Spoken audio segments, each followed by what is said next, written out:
ओम नमः शिवाय। हर हर महादेव। प्यारे भक्तों, आज आप सभी श्रवण करेंगे श्रावण मास के तीसरे सोमवार की व्रत कथा। सावन का सोमवार पूर्णतः भगवान शिव को समर्पित होता है। यह मास स्वयं भगवान विष्णु द्वारा शिव जी को अर्पित किया गया है, इसलिए सावन में शिव पूजा का विशेष महत्व होता है। इस माह में हर सोमवार को शिवलिंग पर जल चढ़ाना सभी पापों से मुक्ति और मनोकामना पूर्ति का साधन है। तो आइए भक्तों, हम श्रवण करते हैं सावन सोमवार की व्रत कथा। उससे पहले शिव जी का ध्यान करते हैं कि हे नीलकंठ महादेव, हे गंगा को जटाओं में समेटे हुए भोलेनाथ, जिनके शरीर पर भस्म का श्रृंगार है, गले में नागराज का हार है और जिनके मन में समस्त जगत का कल्याण है, उन शिव शंभु का हम प्रेम पूर्वक ध्यान करते हैं। श्रावण के इस पावन सोमवार पर हम अपने मन, वचन और कर्म से आपकी शरण में आते हैं। हे देवों के देव महादेव, कृपया हमारी श्रद्धा को स्वीकार करें और हमें सच्ची भक्ति का वरदान दे। ओम नमः शिवाय। किसी नगर में एक धनी व्यापारी रहता था। दूर दूर तक उसका व्यापार फैला हुआ था। नगर के सभी लोग उस व्यापारी का सम्मान करते थे। इतना सब कुछ संपन्न होने के बाद भी वह व्यापारी बहुत दुखी था, क्योंकि उसका कोई पुत्र नहीं था, जिस कारण अपने मृत्यु के पश्चात व्यापार के उत्तराधिकारी की चिंता उसे हमेशा सताती रहती थी। पुत्र प्राप्ति की इच्छा से व्यापारी प्रत्येक सोमवार भगवान शिव का व्रत पूजा किया करता था और शाम के समय शिव मंदिर में जाकर शिव जी के सामने घी का दीपक जलाया करता था। उसकी भक्ति देखकर माँ पार्वती प्रसन्न हो गई और भगवान शिव से उस व्यापारी की मनोकामना पूर्ण करने का निवेदन किया। भगवान शिव बोले, इस संसार में सबको उसके कर्म के अनुसार फल की प्राप्ति होती है। जो प्राणी जैसा कर्म करते हैं उन्हें वैसा ही फल प्राप्त होता है। शिव जी द्वारा समझाने के बावजूद माँ पार्वती नहीं मानी और उस व्यापारी की मनोकामना पूर्ति हेतु वे शिव जी से बार बार अनुरोध करती रही। अंततः माता के आग्रह को देखकर भगवान भोलेनाथ को उस व्यापारी को पुत्र प्राप्ति का वरदान देना पड़ा। वरदान देने के पश्चात भोलेनाथ माँ पार्वती से बोले, आपके आग्रह पर मैंने पुत्र प्राप्ति का वरदान तो दे दिया, परंतु इसका यह पुत्र 16 वर्ष से अधिक समय तक जीवित नहीं रहेगा। उसी रात भगवान शिव उस व्यापारी के सपने में आए और उसे पुत्र प्राप्ति का वरदान दिया और उसके पुत्र की 16 वर्ष तक जीवित रहने की भी बात बताई। भगवान के वरदान से व्यापारी को खुशी तो हुई, लेकिन पुत्र की अल्पायु की चिंता ने उस खुशी को नष्ट कर दिया। व्यापारी पहले की तरह सोमवार के दिन भगवान शिव का विधिवत व्रत करता रहा। कुछ महीनों के बाद उसके घर एक अति सुंदर बालक ने जन्म लिया और घर में खुशियां ही खुशियां भर गई। बहुत धूमधाम से पुत्र जन्म का समारोह मनाया गया, परंतु व्यापारी को पुत्र जन्म की अधिक खुशी नहीं हुई, क्योंकि उसे पुत्र की अल्प आयु के रहस्य का पता था। जब पुत्र 12 वर्ष का हुआ तो व्यापारी ने उसे उसके मामा के साथ पढ़ने के लिए बनारसी भेज दिया। लड़का अपने मामा के साथ शिक्षा प्राप्ति हेतु चल दिया। रास्ते में जहाँ भी मामा भांजे विश्राम हेतु रुकते, वहीं यज्ञ करते और ब्राह्मणों को भोजन कराते। लंबी यात्रा के बाद मामा भांजे एक नगर में पहुँचे। उस दिन नगर के राजा की कन्या का विवाह था, जिस कारण पूरे नगर को सजाया गया था। निश्चित समय पर बारात आ गई, लेकिन वर का पिता अपने बेटे के एक आंख से काने होने के कारण बहुत चिंतित था। उसे भय था कि इस बात का पता चलने पर कहीं राजा विवाह से इनकार न कर दे, इससे उसकी बदनामी भी होगी। जब वर के पिता ने व्यापारी के पुत्र को देखा तो उसके मस्तिष्क में एक विचार आया। उसने सोचा, क्यों ना इस लड़के को दुल्हा बनाकर राजकुमारी से विवाह करा दूं। विवाह के बाद इसको धन देकर विदा कर दूंगा और राजकुमारी को अपने नगर ले जाऊंगा। वर के पिता ने लड़के के मामा से इस संबंध में बात की। मामा ने धन मिलने की लालच में वर के पिता की बात को स्वीकार कर ली। लड़के को दूल्हे का वस्त्र पहनाकर राजकुमारी से विवाह कर दिया गया। राजा ने बहुत सारा धन देकर राजकुमारी को विदा किया। शादी के बाद लड़का जब राजकुमारी के साथ लौट रहा था तो वह सच नहीं छिपा सका और उसने राजकुमारी की ओढ़नी पर लिख दिया, राजकुमारी, तुम्हारा विवाह मेरे साथ हुआ था। मैं तो बनारसी पढ़ने के लिए जा रहा हूँ और अब तुम्हें जिस नवयुवक की पत्नी बनना पड़ेगा वह कान्हा है। जब राजकुमारी ने अपनी ओढ़नी पर लिखा हुआ पढ़ा तो उसने कान्हे लड़के के साथ जाने से इनकार कर दिया। राजा को जब ये सब बातें पता लगी तो उसने राजकुमारी को महल में ही रख लिया। उधर लड़का अपने मामा के साथ बनारसी पहुंच गया और गुरुकुल में पढ़ना शुरू कर दिया। जब उसकी आयु 16 वर्ष की हुई तो उसने यज्ञ किया। यज्ञ की समाप्ति पर ब्राह्मणों को भोजन करवाया और खूब अन्य वस्त्र दान किए। रात को वह अपने शयन कक्ष में सो गया। शिव के वरदान के अनुसार शयन अवस्था में ही उसके प्राण पेखरू उड़ गए। सूर्योदय पर मामा मृत भांजे को देखकर रोने पिटने लगा। आसपास के लोग भी एकत्र होकर दुख प्रकट करने लगे। लड़के के मामा के रोने विलाप करने के स्वर समीप से गुजरते हुए भगवान शिव और माता पार्वती ने भी सुने। माता पार्वती ने भगवान से कहा, प्राणनाथ, मुझे इसके रोने का स्वर सहन नहीं हो रहे, आप इस व्यक्ति के कष्ट को अवश्य दूर करें।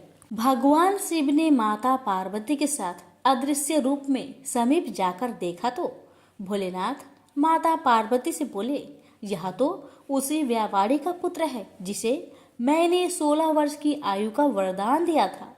इसकी आयु पूरी हो गई है। माँ पार्वती ने फिर भगवान शिव से निवेदन कर उस बालक को जीवन देने का आग्रह किया। माता पार्वती के आग्रह पर भगवान शिव ने उस लड़के को जीवित होने का वरदान दिया और कुछ ही पल में वह जीवित होकर उठ बैठा। शिक्षा समाप्त करके लड़का मामा के साथ अपने नगर की ओर चल दिया। दोनों चलते हुए उसी नगर में पहुंचे जहां उसका विवाह हुआ था। उस नगर में भी यज्ञ का आयोजन किया। समीप से गुजरते हुए नगर के राजा ने यज्ञ का आयोजन देखा और उसने तुरंत ही लड़के और उसके मामा को पहचान लिया। यज्ञ के समाप्त होने पर राजा मामा और लड़के को महल में ले गया और कुछ दिन उन्हें महल में रखकर बहुत सा धन वस्त्र आदि देकर राजकुमारी के साथ विदा कर दिया। इधर भूखे प्यासे रहकर व्यापारी और उसकी पत्नी बेटे की प्रतीक्षा कर रहे थे। उन्होंने प्रतिज्ञा कर रखी थी कि यदि उन्हें अपने बेटे की मृत्यु का समाचार मिला तो दोनों अपने प्राण त्याग देंगे।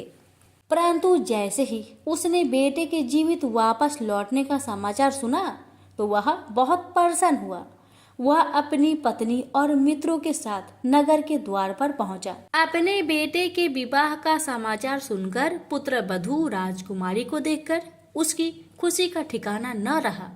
उसी रात भगवान शिव ने व्यापारी को सपने में आकर कहा, हे श्रेष्ठी, मैंने तेरे सोमवार व्रत करने और व्रत कथा सुनने से प्रसन्न होकर तेरे पुत्र को लंबी आयु प्रदान की है।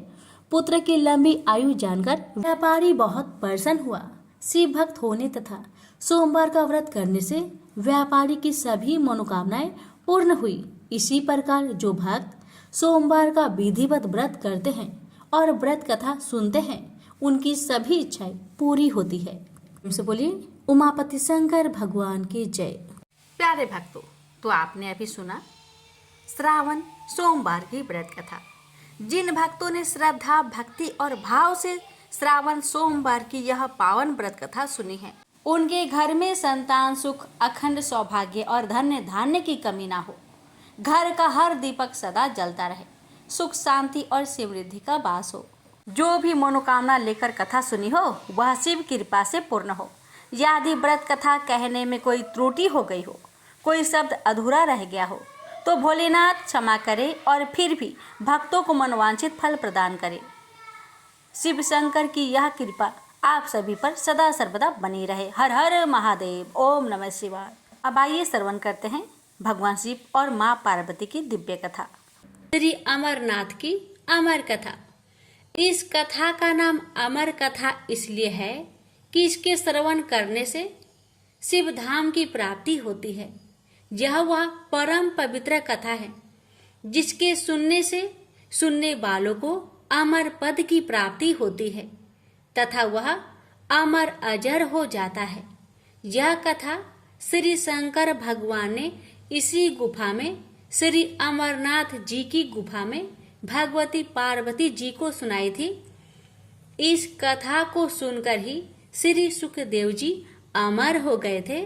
जब भगवान श्री शंकर यह कथा भगवती पार्वती को सुना रहे थे तो वह एक तोते का बच्चा भी इस परम पवित्र कथा को सुन रहा था और इसे सुनकर फिर उस तोते के बच्चे ने श्री सुखदेव स्वरूप को पाया था। सुख संस्कृत में तोता को कहते हैं और इसी कारण बाद में फिर मुनि सुखदेव के नाम से संसार में प्रसिद्ध हुए। यह कथा भगवती पार्वती तथा भगवान शंकर का संवाद है। यह परम पवित्र कथा लोक व परलोक का सुख देने वाली है। शंकर भगवान और जगत माता के इस संवाद का वर्णन भृगु संहिता, तिलमल पुराण, तीर्थ संग्रह आदि ग्रंथों में पाया जाता है। हम यहाँ पर आपके सम्मुख यह परम पवित्र कथा विस्तार पूर्वक रखेंगे। देव ऋषि नारद का कैलाश पर्वत पर आना और श्री पार्वती जी से पूछना कि भगवान शंकर के गले में रुंडमाला क्यों है। एक बार देव ऋषि नारद कैलाश पर्वत पर भगवान श्री शंकर के स्थान पर दर्शनार्थ पधारे। भगवान श्री शंकर उस समय वन विहार के लिए गए हुए थे और भगवती पार्वती यहाँ पर विराजमान थी। श्री पार्वती जी ने देव ऋषि नारद को प्रणाम किया और सादर आसन दिया और बोली, देव ऋषि आपने यहाँ पधारकर हम पर बड़ी कृपा की, अपने आने का कारण कहिए। देव ऋषि नारद बोले, देवी मेरा एक प्रश्न है, उसका उत्तर चाहता हूँ। श्री पार्वती ने कहा, कहिए। नारद बोले, देवी मुझे इस बात का बड़ा आश्चर्य है, भगवान श्री शंकर जो कि हम दोनों से बड़े हैं, उनके गले में रुंडमाला क्यों है। श्री पार्वती जी बोली, इसका कारण मैं नहीं जानती। नारद जी ने कहा, आप यथा समय इसका कारण भगवान श्री शंकर जी से पूछिएगा। इतना कहकर देव ऋषि नारद वहां से चले गए और उनके जाने के थोड़ी देर बाद भगवान श्री शंकर आ गए और उनके आने पर भगवती पार्वती ने वही प्रश्न उनसे किया। भगवान श्री शंकर बोले, हे पार्वती तुम यह प्रश्न न पूछो। लेकिन श्री पार्वती ने भगवान श्री शंकर की बात नहीं मानी और उनके रुंड माला धारण करने का कारण जानने के लिए हट करने लगी। इस पर भगवान श्री शंकर ने कहा, पार्वती जितने मुंड तुमको इस मुंडमाला में दिखाई दे रहे हैं यह तुम्हारे ही सिर है, यानी जितने जन्म तुमने धारण किए हैं उतने ही मुंड मैंने धारण किए हैं। इस पर पार्वती जी ने प्रश्न किया, प्रभु मेरी तो मृत्यु होती है और आपकी नहीं होती, इसका कारण क्या है। भगवान श्री शंकर बोले, यह सब अमर कथा के कारण है। पार्वती बोली, तो फिर मुझे भी यह अमर कथा सुना दीजिए ना। इस पर श्री शंकर जी ने आसन लगाया और काल अग्नि रुद्र नामक एक गण प्रकट किया और उसे आज्ञा दी, चहु ओर एक ऐसी अग्नि प्रकट करो जिसमें कि जलकर समस्त जीवधारी मर जाए। भगवान शंकर की आज्ञा पाकर काल अग्नि ने ऐसा ही किया और अदृश्य हो गया। जिस आसन पर भगवान श्री शंकर बैठे थे उसके नीचे एक तोते का अंडा पहले से ही था जो कि काल अग्नि को दिखाई नहीं दिया। इसके पश्चात भगवान श्री शंकर नेत्र मुद कर एकाग्रचित हो पार्वती जी को अमर कथा सुनाने लगे और पार्वती जी उनके हर वाक्य पर हुक्कारा भरने लगी। धीरे धीरे पार्वती जी को नींद आने लगी। उसी समय उस अंडे में से जीव प्रकट हुआ। श्री पार्वती जी तब तक हुक्कारा देते देते सो चुकी थी। अब उसके स्थान पर तोता हुक्कार देने लगा। जब भगवान शंकर अमर कथा समाप्त कर चुके तो श्री पार्वती जी की आंखें भी खुली। भगवान श्री शंकर ने उनसे पूछा कि क्या उन्होंने अमर कथा सुनी है। श्री पार्वती ने उत्तर दिया कि अमर कथा नहीं सुनी। इस पर भगवान श्री शंकर ने पूछा, तब हुक्कारा कौन देता था। पार्वती जी बोली, मुझे नहीं मालूम। अब भगवान श्री शंकर ने इधर उधर देखा तो उनको एक तोता दिखाई दिया, जो कि उनके देखते ही देखते उड़ गया। भगवान शंकर उठकर पीछे दौड़े। वह तोता उड़ता उड़ता तीनों लोकों में गया, लेकिन उसको कहीं जगह नहीं मिली।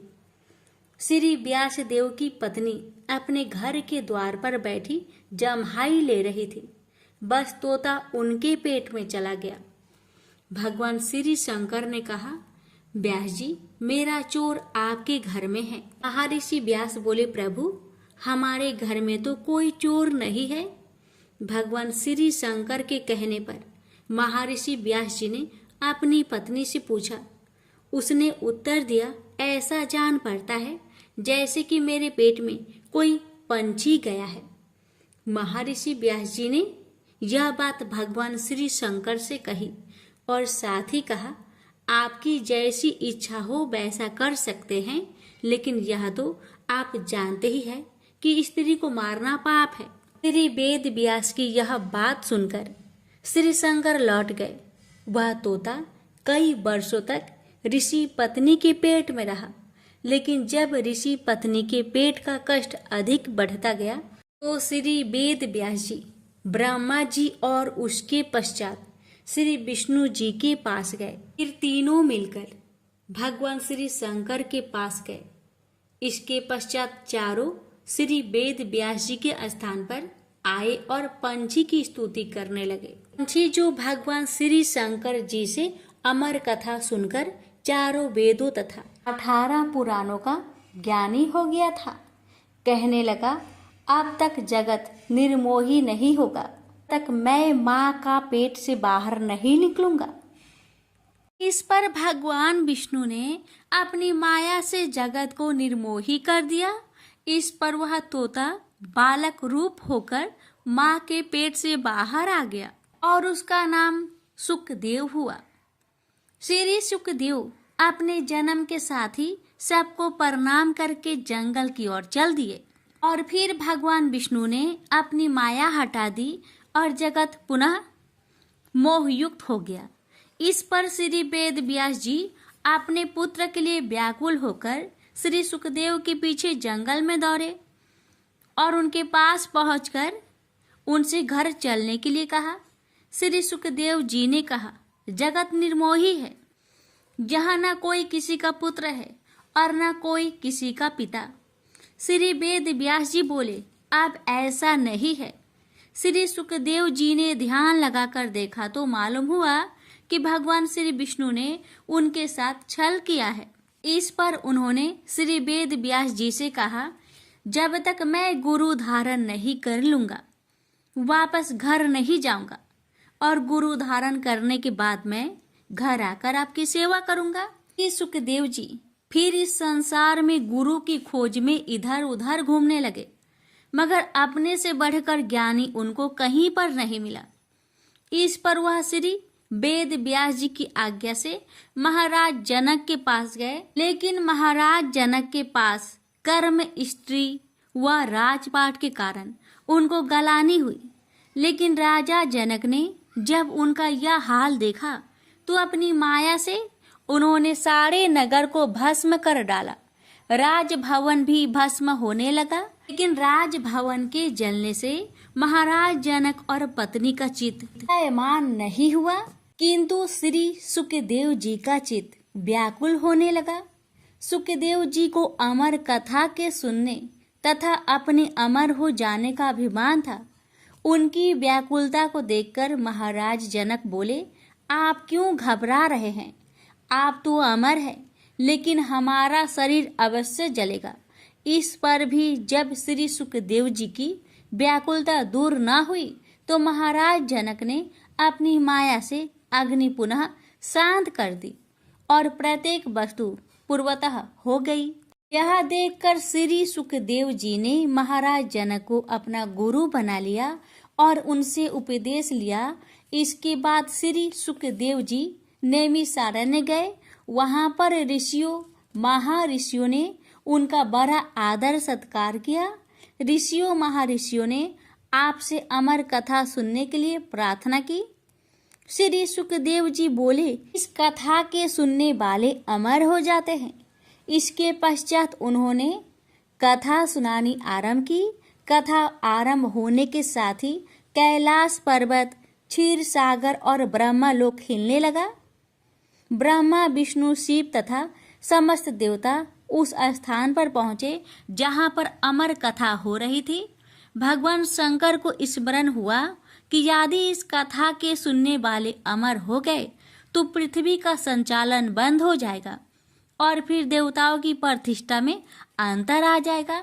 इसलिए भगवान श्री शंकर क्रोध में भर आए और श्राप दिया कि जो इस कथा को सुनेगा वह अमर नहीं होगा, परंतु हाँ, वह शिवलोक अवश्य प्राप्त करेगा। प्रेम से बोलिए हर हर महादेव। भोलेनाथ, आपकी कथा कहने वाले, सुनने वाले, हुक्कार भरने वाले सभी पर अपनी कृपा सदा सर्वदा बनाए रखना। प्रेम से बोलिए हर हर महादेव। 16 सोमवार व्रत कथा। एक समय श्री महादेव जी पार्वती के साथ भ्रमण करते हुए मृत्यु लोक में अमरावती नगरी में आए। वहां के राजा ने शिव मंदिर बनवाया था, जो कि अत्यंत भव्य एवं रमणीक तथा मन को शांति पहुंचाने वाला था। भ्रमण करते समय शिव पार्वती भी वहां ठहर गए।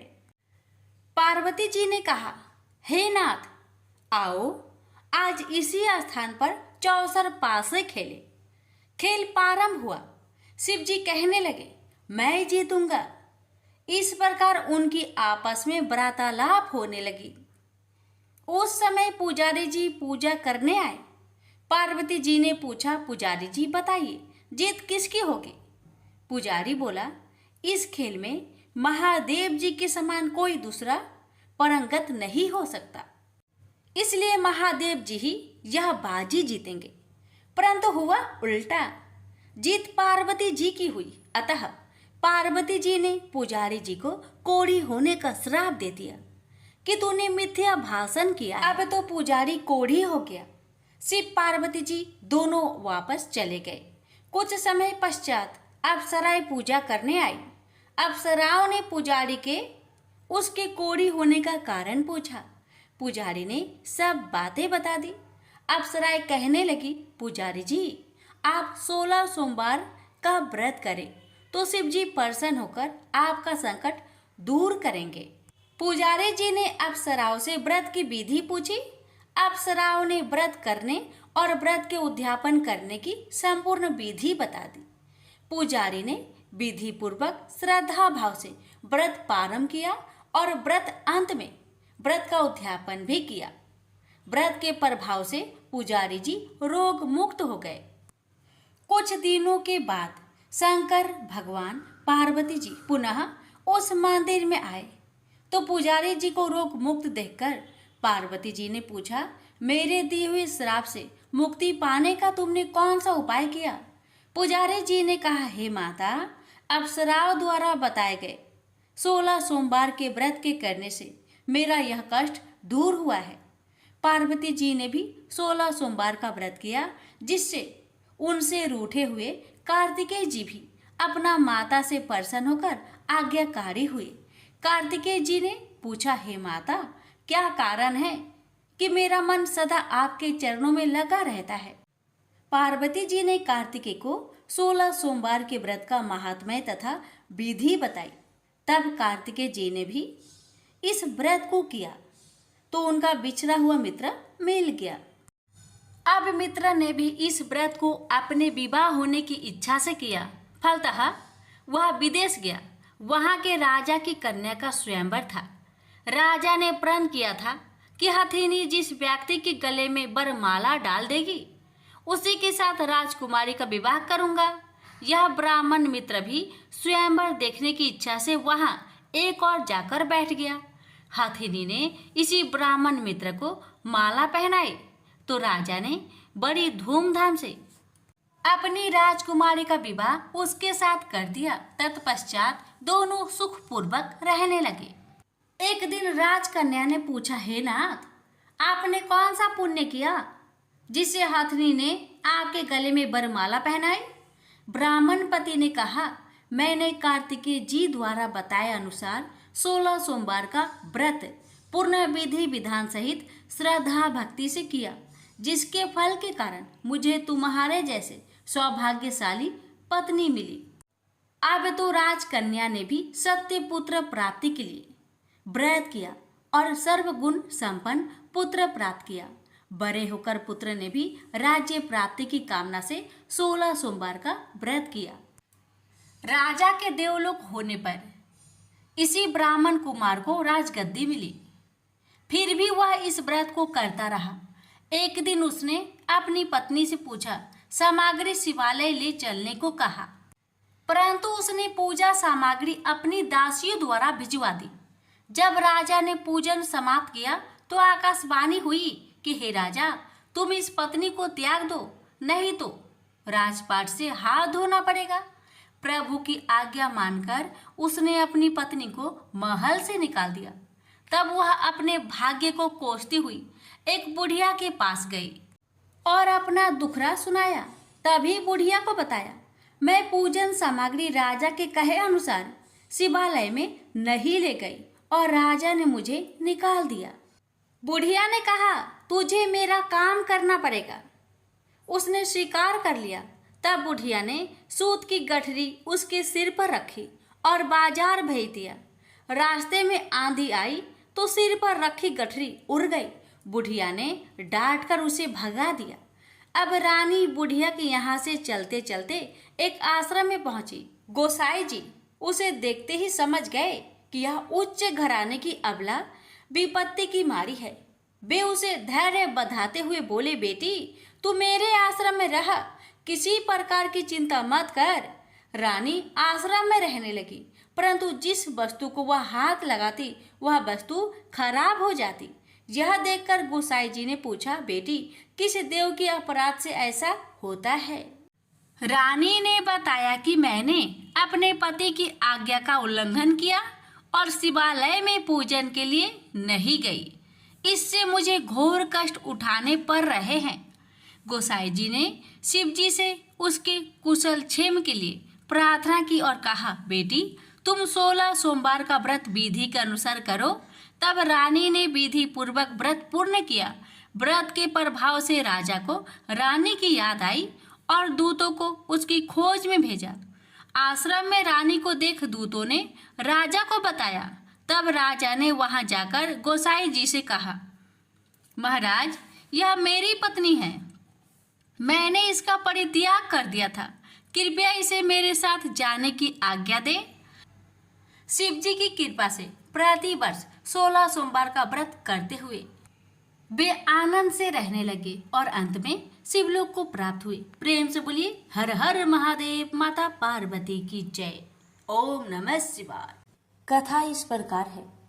एक बार भगवान शिव कैलाश पर्वत पर समाधि लगाकर बैठ गए। वर्ष पर वर्ष बीतते चले, लेकिन उनकी समाधि भंग नहीं हुई।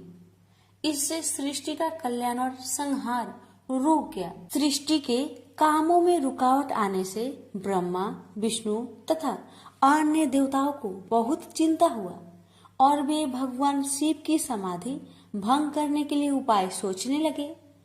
ब्रह्मा भगवान विष्णु से बोले, भगवान, आप ही कोई उपाय बतलाए जिससे भगवान शिव की समाधि टूटे और वह सृष्टि के कल्याण और संहार का अपना उत्तरदायित्व पूर्ण करने में लगे।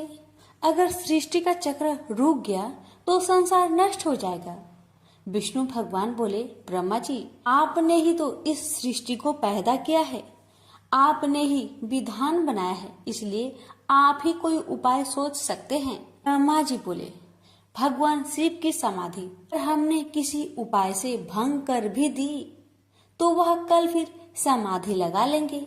मैं चाहता हूँ कि कोई ऐसा अस्थायी उपाय सोचा जाए कि सृष्टि का चक्र विधान के अनुसार चलता रहे। विष्णु जी बोले, हम जिस उपाय से अब तक ऋषि मुनियों की तपस्या भंग करते आए हैं, क्या उसी प्रकार कामदेव को भेजकर भगवान शिव की समाधि भंग नहीं की जा सकती?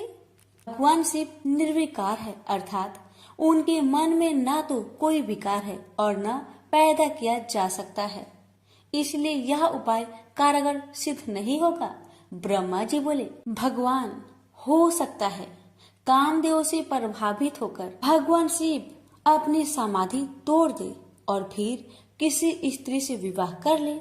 विवाहित होने के बाद उनकी आए दिन की इस समाधि से मुक्ति मिल जाएगी। विष्णु जी बोले, लेकिन पितामह, आपकी नजर में क्या कोई ऐसी कन्या है जो निर्जन पर्वत पर रहने वाले शिव को पति रूप में स्वीकार कर ले? ब्रह्मा जी बोले, मैंने इस काम के लिए योग माया से प्रार्थना की है। उन्होंने चतुर्भुज चामुंडा के रूप में मुझे दर्शन देकर वचन दिया है, वह शिव के साथ विवाह करने के लिए तैयार है। माँ भगवती अपने वचन का पालन करने के लिए प्रजापति की पुत्री के रूप में जन्म ले चुकी है। प्रजापति दक्ष ने उनका नाम सती रखा है। इसका अर्थ है पहले ही सारी व्यवस्था कर चुके हैं। विष्णु बोले, मुझे केवल आपकी अनुमति की आवश्यकता थी भगवान। ब्रह्मा जी बोले, इधर भगवती दुर्गा ने दक्ष प्रजापति की कन्या सती के रूप में जन्म ले लिया था। जब वह बड़ी हुई तो उन्होंने अपने पिता दक्ष प्रजापति से कहा कि वह भगवान शिव का पति के रूप में मन ही मन में वर्ण कर चुकी है। सती की बात सुनकर दक्ष बोले, तुम पागल हो गई हो बेटी। शिव तो संसार में वैराग्य ले चुके हैं, वह कभी भी सांसारिक बंधनों में नहीं बंधना चाहेंगे। सती बोली, आप चिंता मत कीजिए पिताजी, मैं अपनी तपस्या द्वारा उन्हें विवाह करने के लिए तैयार कर लूंगी। दक्ष बोले, कोशिश करके देख लो बेटी, लेकिन मुझे आशा नहीं है कि तुम्हारी तपस्या शिव की समाधि भंग कर सकेगी। सती ने माता पिता से आज्ञा लेकर घर में ही भगवान शिव की आराधना करनी आरंभ कर दी। सती की तपस्या के प्रभाव से भगवान शिव की समाधि टूट गई। वह उमा के सामने प्रकट होकर बोले, मैं तुम्हारी तपस्या से बहुत प्रसन्न हूँ उमा, जो भी चाहो वर मांग लो। उमा बोली, भगवान, यदि आप मेरी तपस्या से प्रसन्न हैं, तो मुझे पत्नी के रूप में स्वीकार कर लीजिए। भगवान शिव तथास्तु कह के वहाँ से अंतर्ध्यान हो गए। स्त्री की इच्छा अनुसार प्रजापति दक्ष ने उमा का विवाह शिव के साथ कर दिया। शिव उमा को लेकर कैलाश पर्वत पर आ गए। एक बार ब्रह्मा जी के दरबार में सब देवता बैठे थे। दक्ष प्रजापति भी वहाँ आए। ब्रह्मा पुत्र होने तथा सृष्टि बढ़ाने के कारण उनकी प्रतिष्ठा को देखते हुए सबने खड़े होकर उन्हें आदर दिया, प्रणाम किया, पर भगवान शिव वैसे ही बैठे रहे, उनके लिए जैसे कोई आया ही नहीं था। दक्ष ने इसे अपना अपमान समझा और क्रोध में कह बैठे, शिव मेरे जमाता हैं, उन्हें चाहिए था कि मुझ ससुर को उठकर प्रणाम करके आदर देते, पर लगता है इनमें देवताओं के योग शिष्टाचार नहीं है। किसी भी देव यज्ञ में भाग लेने की पात्रता इनमें नहीं है, अतः इन्हें किसी यज्ञ में भाग न दिया जाए। दक्ष क्रोध में बोलते रहे, शिव के लिए जैसे कुछ हुआ ही नहीं हो। वे उसी तरह मुस्कुराए चुप रहे।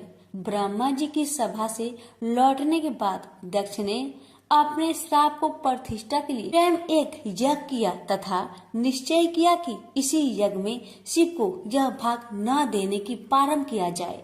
उन्हें उस विशाल यज्ञ में भाग लेने के लिए समस्त देवताओं को आमंत्रण भेजा। यज्ञ शुरू हुआ तो देवता लोग आकाश मार्ग से यज्ञ में भाग लेने के लिए जाने लगे। दक्ष की पुत्री सती तो अपने पति शिव के साथ कैलाश धाम में बैठी थी। देवताओं तथा देव पत्नियों को इस प्रकार सज धज कर जाते देख शिव से पूछ बैठी, प्रभु ये सारे देवता अपनी पत्नियों के साथ कहाँ जा रहे हैं? तब भगवान शिव ने कहा, तुम्हें पता नहीं, तुम्हारे पिता दक्ष प्रजापति ने भूमंडल पर बहुत बड़ा यज्ञ शुरू किया है, उसी में भाग लेने के लिए ये सब जा रहे हैं। यह सुनकर सती को आश्चर्य हुआ। उन्होंने कहा, पिताजी विशाल यज्ञ कर रहे हैं और अपनी ही बेटी तथा जमाता को पता ही नहीं। आपके पास निमंत्रण आया है क्या?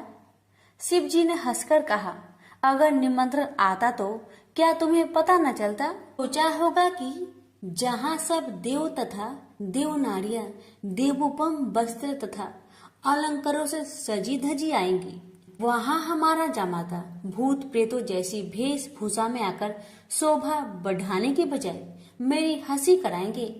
इसलिए शायद उन्होंने निमंत्रण नहीं भेजा। ने तो उस अपमान की कोई परवाह नहीं की, पर सती आपने तथा अपने पति के प्रति इस प्रकार के व्यवहार से बहुत दुखी हुई तथा इसे अपना अपमान समझा। वे बोली, अपनी प्रतिष्ठा तथा दिखावती श्रेष्ठता का इतना ही ध्यान था तो बेटी ब्याहने से पहले सोचना चाहिए था। मैं पति के इस अपमान को बिल्कुल भी नहीं सहूंगी।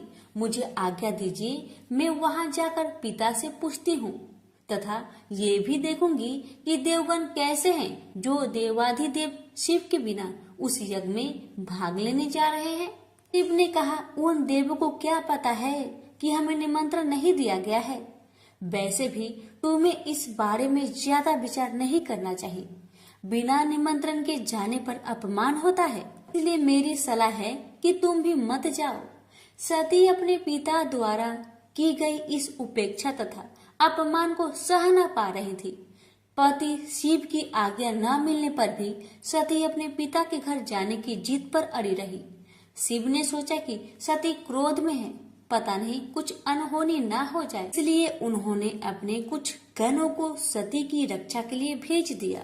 सती अपने पिता के घर पहुंची तो उनकी माता और बहनों ने तो बड़े स्नेह और सम्मान के साथ उनका स्वागत किया, लेकिन दक्ष तथा उसके समर्थकों ने उमा के प्रणाम का उत्तर देना तो दूर, उनकी ओर आंख उठाकर भी नहीं देखा। सती को अपने अपमान की परवाह नहीं थी। उन्होंने पिता से पूछा, पिताजी, आप प्रजापति की माया के अनुसार इतना बड़ा कर रहे हैं, इसमें भाग लेने के लिए देवगण तथा आपकी अन्य पुत्रियां तथा जमाता भी आमंत्रित है। मुझे और मेरे पति को आपने आमंत्रित क्यों नहीं किया? दक्ष ने कहा, सती, तुम अब मेरी पुत्री से अधिक किसी की पत्नी हो। तुम्हारे पति की उद्दंडता के कारण मैंने उसे श्राप दिया है। वह यज्ञ भाग का अधिकारी नहीं होगा।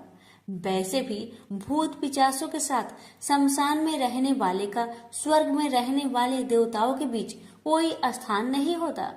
सती ने कहा, वे आपके जमाता है, आपने उनकी पाद पूजा की है। वे देवों के देव महादेव हैं। यदि उन्हें ही यज्ञ भाग से वंचित किया गया तो वह यज्ञ उनके बिना सफल नहीं होगा।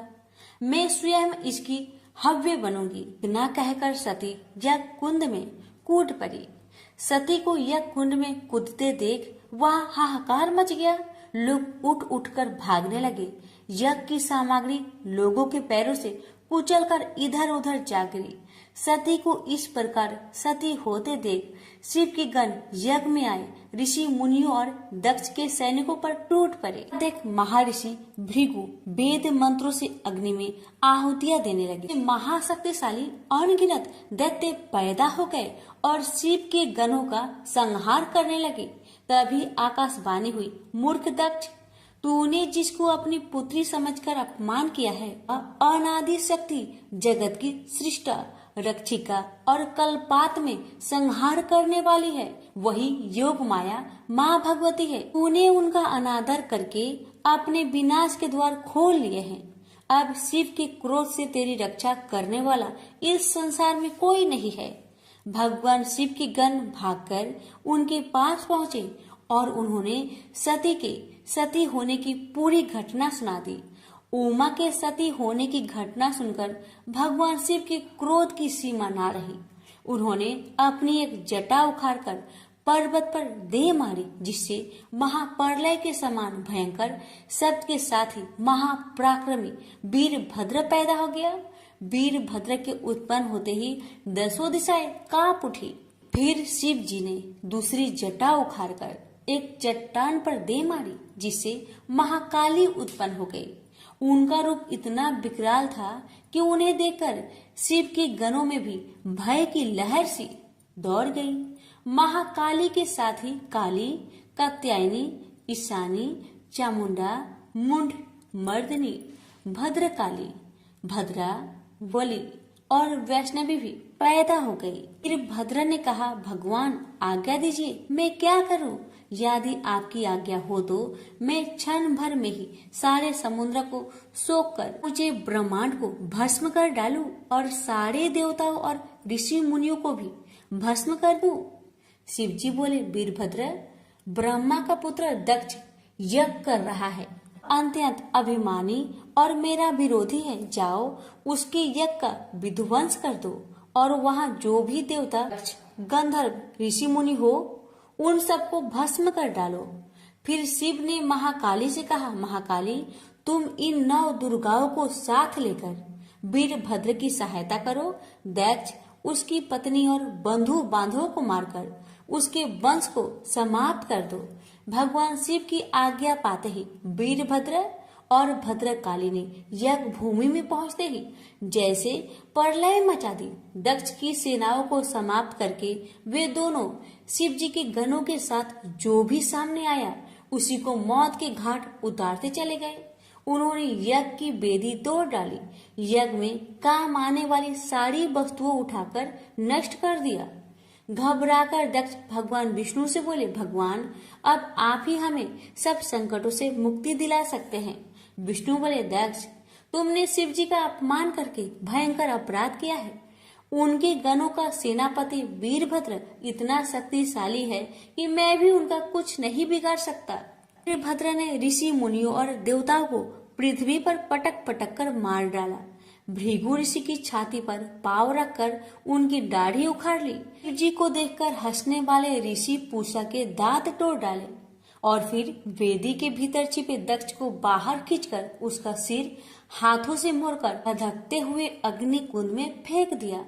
इस प्रकार अपने स्वामी का अपमान करने वाले दक्ष को पूर्ण रूप से दंडित करके वीरभद्र कैलाश पर्वत पर लौट गए। से बोलिए, उमापति शंकर भगवान की जय। बात उस समय की है जब परशुराम ने अपनी प्रतिज्ञा के अनुसार पृथ्वी को क्षत्रियों से रहित कर दिया था। तब वे अपने गुरु भूतनाथ के चरणों में प्रणाम करने और गुरु पत्नी अम्बा तथा उनके नारायण तुल्य दोनों गुरु पुत्र कार्तिकेय और गणनायक को देखने की लालसा से कैलाश पहुंचे। वहां उन्होंने अत्यंत अद्भुत कैलाशपुरी का दर्शन किया। अपने गुरु की उस दिव्य पुरी के दर्शन कर उनका नंदन आनंद विभोर हो गए। फिर उन्होंने शिव का 15 योजन ऊंचा और 4 योजन विस्तृत अत्यंत सुंदर आश्रम देखा। परशुराम वहां सबसे मिले और उन्होंने सबसे बात की। इसके बाद वे नंदीकेश्वर से आज्ञा प्राप्त कर प्रसन्नता पूर्वक आश्रम के भीतर प्रविष्ट हुए। कुछ ही आगे जाने पर महातपस्वी परशुराम ने बहुमूल्य रत्नों से निर्मित सैकड़ों मंदिर देखे। उन्होंने वहां का भीतरी द्वार देखा जो नाना प्रकार की चित्रकारी से चित्रित तथा हीरे मोतियों की गुथी हुई मालाओं से अत्यंत शोभ्यमान था। परशुराम ने द्वार के बाएं भाग में अपने गुरु पुत्र कार्तिकेय को देखा और दाहिने ओर पार्वती नंदन गणेश तथा शिव पार्वती का अवलोकन किया। वे वहां रत्नाभरण भूषित बहुमूल्य रत्नों से बने सिंहासनों पर आसीन थे। परशुराम सबसे मिलते और प्रेम पूर्वक बात करते हुए प्रसन्नचित चित्त से आगे बढ़े ही थे कि गणेश ने उन्हें देखकर कहा, शूलपाणी इस समय शयन कर रहे हैं।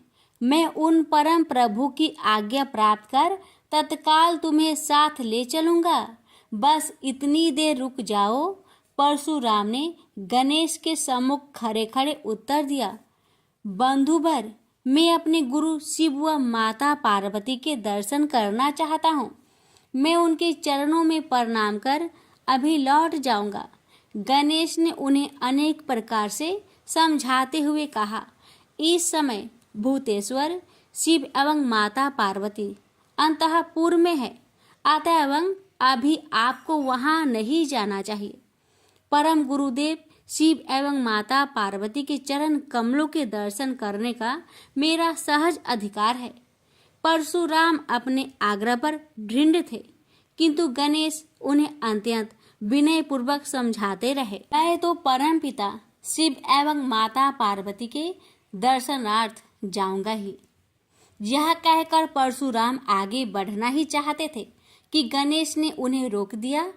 21 बार पृथ्वी को क्षत्रियों से रहित करने वाले भृगु नंदन कुपित हो गए और उनका गणेश से विवाद ही नहीं हुआ, हाथापाई भी होने लगी। कुमार कार्तिकेय ने उन्हें समझाने का प्रयास किया, किंतु क्रोध परशुराम ने उन्हें धक्का दे दिया, जिससे वह गिर गए। शिव पुत्र गणेश ने उठकर परशुराम की उद्दंडता के लिए उनकी भर्त्सना की, तो क्रोध परशुराम ने अपना तीक्ष्ण परशु उठा लिया। तब गणेश ने अपनी सूंड बढ़ाकर उन्हें उसमें लपेट लिया और घुमाने लगे। गणेश की सूंड में लिपटे परशुराम सर्वथा असहाय और निरुपाय थे। गणेश के योग बल से परशुराम स्तंभित रह गए। गणेश ने परशुराम को सप्तद्वीप, सप्त पर्वत, सप्त सागर, भूलोक, स्वर्गलोक, जनलोक, ध्रुवलोक, गौरीलोक और शंभुलोक में घुमाते हुए समुद्र में फेंक दिया। परशुराम समुद्र में तैरने लगे तो निरामयी गणनाथ ने उन्हें पुनः अपनी सूंड में उठा लिया और घुमाते हुए बैकुंठ धाम दिखाकर गोलोक धाम का दर्शन करा दिया। वहां परशुराम ने मंद मंद मुस्कुराते हुए बंसी विभूषित नव निरत श्री कृष्ण के साथ रासवड़ी राधा का दर्शन किया, तो वे बार बार उनके मंगलमयी चरण कमलों में प्रणाम करने लगे। कुछ देर बाद परशुराम सचेत होकर पृथ्वी पर गिर पड़े। समय उनका प्रतिवादी मुख स्तंभ गणेश जी द्वारा किया हुआ स्तंभन भी दूर हो गया। तब उन्होंने अपने अभीष्ट देवता श्री कृष्ण के जगत गुरु शिव द्वारा प्रदत्त परम दुर्लभ स्रोत एवं कवच का स्मरण किया और संपूर्ण शक्ति से सूर्य की प्रभा के तुल्य तीक्ष्णतम अपने परशु से गौरी नंदन पर प्रहार कर दिया। गणेश ने अपने परम पूज्य पिता के अमोघ अस्त्र का सम्मान करने के लिए उसे अपने बाएं दांत से पकड़ लिया। शिव शक्ति के प्रभाव से वह तेजस्वी परशु गणेश के बाएं दांत को समूल काट कर पुनः रेणु का पुत्र परशुराम के हाथ में लौट आया। गणेश का दांत टूटते ही भयानक गर्जना हुई और रक्त का फवारा फूट पड़ा। मुंह से निकलकर रक्त से सना दांत भूतल पर गिर पड़ा। उस समय धरित्री कांप उठी। यह दृश्य कार्तिकेय, क्षेत्रपाल आदि पार्षद तथा शून्य में देवगण अत्यंत भयभीत होकर हाय हाय करने लगे। कैलाशवासी डर से मूर्छित हो गए। निंद्रापति सुधत्मा शिव की निंद्रा भंग हुई। बेटा यह क्या हुआ? दौड़ी हुई पार्वती आई तो उन्होंने अपने पुत्र गणेश के टूटे दांत तथा रक्त से सने हुए मुंह को देखा और देखा कि उनके हृदय खंड गणेश क्रोध शून्य परम शांत लज्जा से सिर झुकाए खड़े हैं। अत्यंत व्याकुल होकर उन्होंने स्कंद से पूछा, क्या बात है? यह कैसे हुआ? स्कंद द्वारा संपूर्ण वृत्तांत सुनकर पार्वती अत्यंत क्रोध हुई और अपने प्रिय पुत्र गणेश जी को सीने से लगाकर रोती हुई शिव से बोली, मेरे पुत्र गणेश और आपके शिष्य परशुराम में किसका दोष है? आप ही निर्णय करें। फिर माता पार्वती ने अपने सम्मुख परशुराम को शिव के प्रमोदक द्वारा चरण कमलों की निर्भयता पूर्वक सेवा करते हुए देखकर कहा, हे महाभाग राम, तुम योगियों के गुरु देवाधिदेव महादेव के शिष्य हो। तुम शुद्ध मन वाले हो। तुम्हारी अशुद्धता का कारण मेरी समझ में नहीं आ रहा। तुमने करुणामय गुरु से अमोघ परशु प्राप्त कर पहले तो उसकी क्षत्रिय जाति पर परीक्षा की और अब गुरु पुत्र पर परीक्षा की है। श्रुति गुरु दक्षिणा देने का निर्देश करती है और तुमने अत्यंत निर्दयता पूर्वक गुरु पुत्र का समूल एक दांत ही नष्ट कर दिया। अब इसका सिर भी काट डालो। चरमता का अमोघ परशु प्राप्त कर ले तो क्षुद्र श्रृंगाल भी वनराज को मार सकता है। इतना कहकर क्रोध से भगवती पार्वती परशुराम को मारने के लिए प्रस्तुत हो गई। भय बस परशुराम ने मन ही मन करुणा सागर गुरु को प्रणाम कर अपने इष्ट देव गोलोकनाथ श्री कृष्ण का स्मरण किया। तभी पार्वती ने अपने सम्मुख एक बौने ब्राह्मण बालक को देखा। उस पर तेजस्वी ब्राह्मण बालक को देखकर आतुरता से भगवान शंकर ने भक्ति पूर्वक मस्तक झुकाकर प्रणाम किया। उसके बाद माता पार्वती ने भी उसे प्रणाम किया। परम तेजस्वी ब्राह्मण बालक ने शिव एवं पार्वती को शुभ आशीर्वाद प्रदान किया। यह दृश्य देखकर कैलाशवासी बालक बालिकाएं भयभीत एवं चकित हो गए। फिर भगवान शंकर ने उनका पूजन किया। वे वामन भगवान रत्न सिंहासन पर विराजमान थे। उनका उत्कृष्ट तेज सर्वत्र फैल रहा था। भगवान शंकर ने मधुर शब्दों में कहा, आज मेरा परम सौभाग्य है जो आपने कृपा पूर्वक मेरे यहाँ पधार कर मुझे सेवा का अवसर प्रदान किया है। सुतोष शिव की मधुर वाणी से प्रसन्न होकर ब्राह्मण बाल रूपी स्वयं श्री हरि ने गंभीर स्वर में कहा, आप लोग की वर्तमान स्थिति जानकर मैं श्वेत द्वीप से आ रहा हूँ। मेरे भक्तों का कभी अमंगल नहीं होता। मेरा सहस्त्रसार उनके रक्षार्थ प्रतिक्षण प्रस्तुत रहता है, किंतु गुरु के रुष्ट होने पर मैं विवश हो जाता हूँ। गुरु की अवहेलना बलवती होती है। विद्या और मंत्र प्रदान करने वाला गुरु अभिष्ट देव से 100 गुना श्रेष्ठ है। गुरु से बढ़कर कोई देवता नहीं है, पार्वती से बढ़कर कोई पतिव्रता नहीं है तथा गणेश से उत्तम कोई जितेंद्रिय नहीं है। भृगु नंदन ने गुरु पत्नी एवं गुरु पुत्र की अवहेलना कर दी है। उसी का मार्जन करने के लिए मैं यहाँ उपस्थित हुआ हूँ। श्री हरि ने भगवान शंकर के बाद भगवती पार्वती से कहा, तुम जग जननी हो। तुम्हारे लिए गणेश, कार्तिकेय और परशुराम भी पुत्र तुल्य है। इन परशुराम ने स्नेह के प्रति शिव और तुम्हारे मन में भेद नहीं है। आता एवं जो उचित समझो करो। देव बड़ा प्रबल होता है। बालकों का यह विवाद तो देव दोष से ही घटित हुआ है। तुम्हारे इस प्रिय पुत्र का एक दंत नाम वेदों में प्रसिद्ध है। फिर श्री हरि ने परशुराम से कहा, राम, तुमने क्रोधवश शिवा पुत्र गणेश का दांत तोड़कर अनुचित किया है। इस कारण तुम निश्चय ही अपराधी हो। ये सर्वशक्ति स्वरूपा पार्वती प्रकृति से परे और निर्गुण है। श्री कृष्ण भी इन्हीं की शक्ति से शक्तिशाली हुए हैं। ये समस्त देवताओं की जननी है। तुम इनकी स्तुति कर इन्हें संतुष्ट करो। इतना कहकर श्री हरि बैकुंठ के लिए प्रस्थान कर गए। परशुराम ने भी स्नान कर शुद्ध वस्त्र धारण कर लिए। वह हाथ जोड़कर गुरुदेव के चरणों में प्रणाम कर सिर झुकाए जगजननी गौरी का स्तवन करने लगे। भक्तवर परशुराम के संपूर्ण अंग पुलकित थे और उनके नेत्र से अश्रु प्रवाहित हो रहे थे।